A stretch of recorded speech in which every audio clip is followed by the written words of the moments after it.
yung mga promotor ng pulborong video. Oo. Mga pulborong video, ito yung mga promotor. Lalong-lalo na itong naka-blue. Di ba? Sige, pasok natin ha, panoorin nyo. Kumusta ang mga promotor ng Pulveron Video? Kaya pa ba? Balita ko yung isa nagtatago na. Harry, akala ko ba sabi mo authenticated na? Ngayon, ang kasagutan niya pag nakita na niya ang Pulveron Video. Deepfake yan. Well, Marcos Jr., meron pong authentication ang Pulveron Video, hindi AI, at ikaw talaga yan sa video na yan. O diba?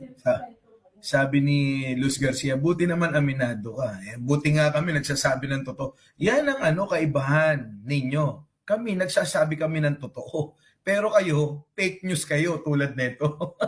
Diba? Yaan. Siguro, nagigets nyo na kung saan kami nanggagaling.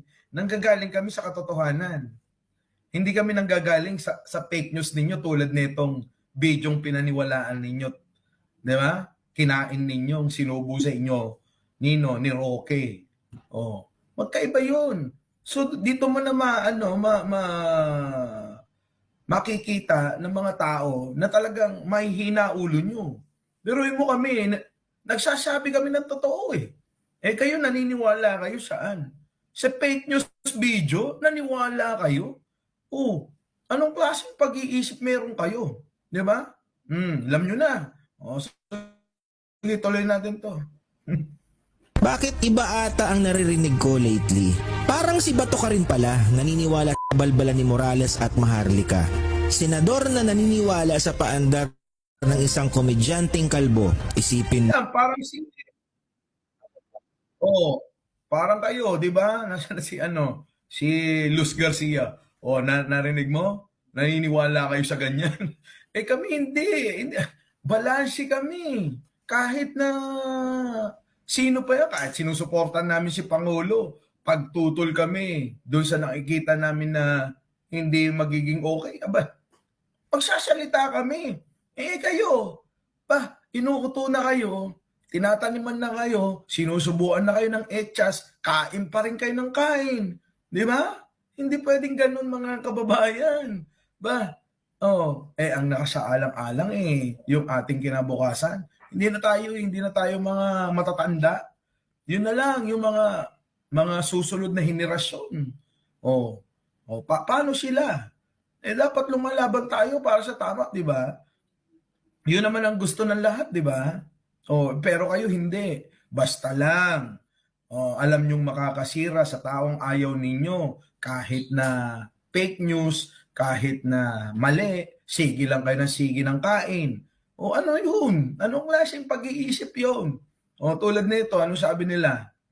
Pasok. Authentication ang Pulveron Video, hindi AI, at ikaw talaga yan sa video na yan. bakit Tingnan niyo yung pilit niya. Di pinasinungalingan ngayon. Pina-check. Di ba? Yung video nila. Ano nangyari? Ano nangyari? Tapos tawag pa rin kayo ng tawag ng bangag. Biruin niyo yan, mga kababayan. Di ba? Napatunayan na peke yung ebidensya nila. Magbago na kayo. Tulad ng mga dati yung mga kasama. Di ba?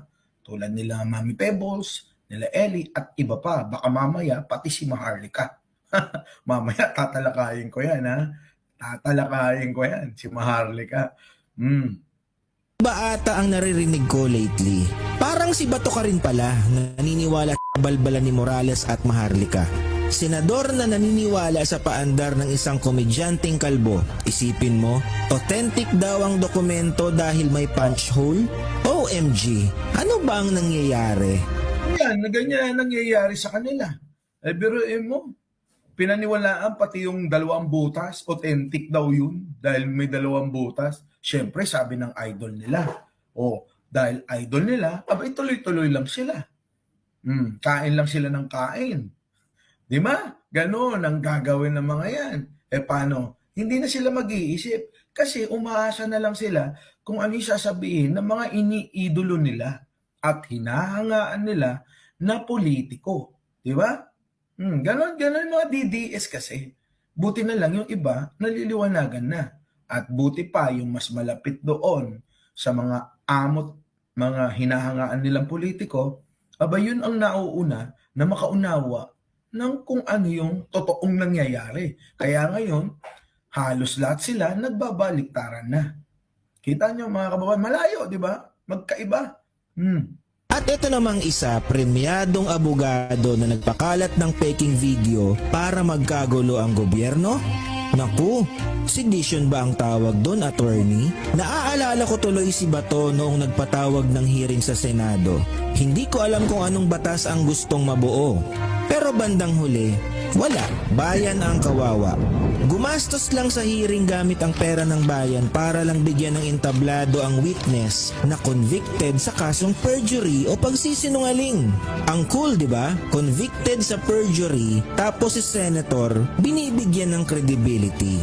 Yun na nga, yung madalas nating sinasabi, convicted sa perjury pero binibigyan ni Bato ng credibility.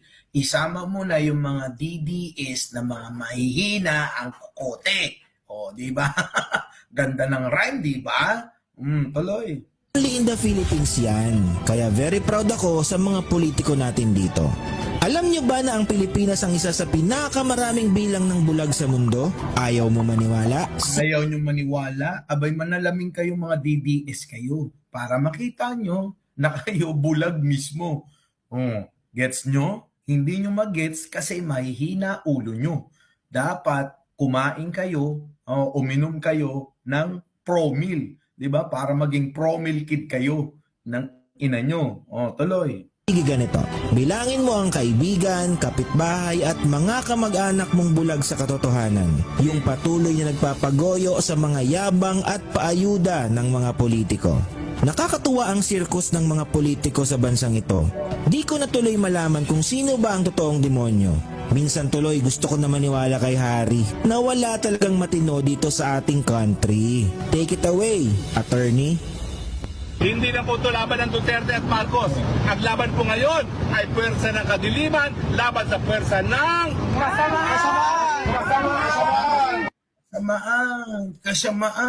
Kasamaan. Abay, kayo na lang magkakasama dyan. Ilan na lang kayong natitira. O di ba? Maririnig ako sa kabila. Ilan na lang kayong natitira.